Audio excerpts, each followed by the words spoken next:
Tonight, Fox 23's Allison Caffrey talked to an etiquette specialist about the changes the pandemic has had on all of us. Allison, a lot of us don't think about etiquette being such a big deal during a pandemic.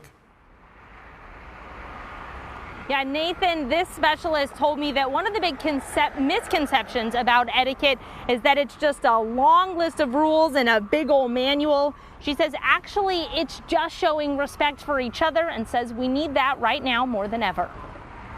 Etiquette is more than which fork to use at a restaurant. It's how we treat each other. And like most things lately, it's been changed by the pandemic. Our world is changing to keep us safe. Jana Christian was one of the first nationally certified etiquette instructors in Oklahoma. She spent decades teaching the proper way to interact with others. The basis of etiquette is simply respect. Now she says etiquette techniques are rapidly changing. It used to be that shaking hands was the most common way of greeting, but now out of safety, we don't see that. But Christian says we just have to adapt and greet people in other ways. So while we may no longer extend our hand, now we have to use our eyes a little bit more and really smile with the eyes, especially when we have a mask that we're wearing. She says one of the things becoming more common is to simply put your hand on your chest as you say hello. It's friendly, but doesn't spread germs. Just because we maintain our distance doesn't mean we still cannot be friendly and we can still connect with other people.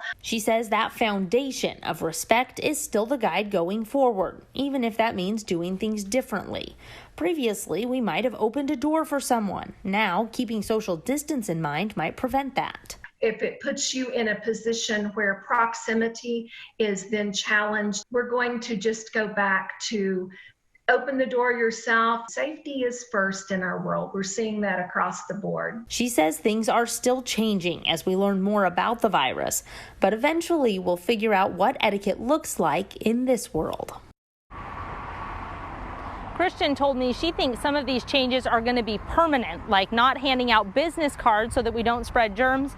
She says other things are going to be familiar. A mask, she says, is like a used tissue and it should never go on a table while you eat. Reporting live, covering news that matters, Allison Caffrey, Fox 23 News.